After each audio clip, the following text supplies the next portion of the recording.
Halo Bismillah, kenalkan, nama saya Prasetyawan dengan NIM 19190031 dari kelas 5 PHP 1. Saya, perwakilan dari pengolahan Gunung Galunggung.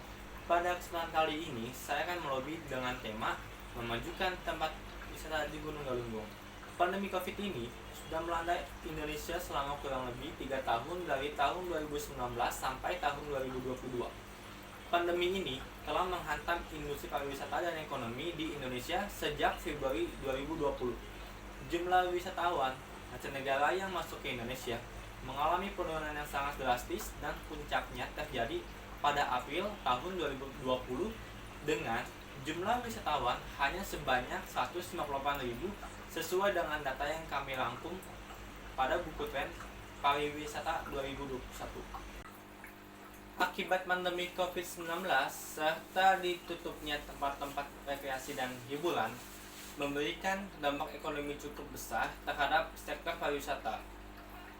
Pembatasan sosial berskala besar atau disingkatnya PSBB dikatakan membuat masyarakat lebih banyak beraktivitas di rumah dan tingkat hunian kamar hotel serta restoran menurun drastis sebagai imbas dari hal tersebut. Salah satu objek wisata alam yang sangat populer di Tasikmalaya adalah objek wisata Gunung Galunggung. Wisata Gunung Galunggung merupakan kawasan wisata yang dikelola oleh Perhutani Tasikmalaya. Sebulan dibuka sejak pelonggaran PPKM, objek wisata Gunung Galunggung Tasikmalaya masih sepi pengunjung. Di akhir pekan, objek wisata kawah Gunung Galunggung Tasikmalaya biasanya ramai dikunjungi, tapi saat ini nampak sepi. Saat ini jumlah pengunjung setiap harinya rata-rata hanya 50 orang. Jumlah kunjungan tersebut turun drastis sekitar 80% dibandingkan sebelum terjadinya pandemi COVID-19 ini. Sebenarnya, kalau wisata outdoor seperti Gunung Galunggung ini aman, apalagi area yang luas sehingga jauh terjadinya kerumunan. Kita juga selalu ingatkan wisatawan untuk disiplin prokes. Gunung Galunggung juga sudah memiliki sertifikat CHSE. Sertifikat CHSE yang disebutkan itu memang layak diakui keseriusan Galunggung memberikan pelayanan kepada para pengunjung. Sertifikat CHSE merupakan proses pemberian sertifikat kepada usaha pariwisata, destinasi pariwisata, dan produk pariwisata lainnya untuk menjamin kepada wisatawan terhadap pelaksanaan kebersihan, kesehatan, keselamatan, dan kelestarian lingkungan dengan adanya CHSE ini.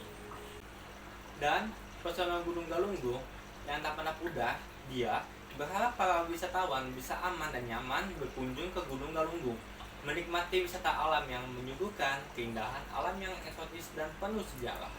Kami memberikan kebijakan seperti anak di bawah 12 tahun dan hal-hal yang lainnya yang bisa memudahkan pengusaha pariwisata untuk mendorong kembali perekonomian masyarakat di sekitar wisata alam Gunung Galunggung.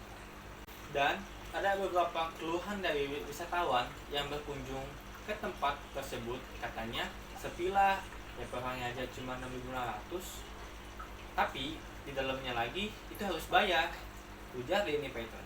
Nah, hal seperti ini harus dibereskan agar tidak ada pungli yang meresahkan pengunjung Gunung Galunggung dan Gunung Galunggung kembali ramai seperti sebelumnya.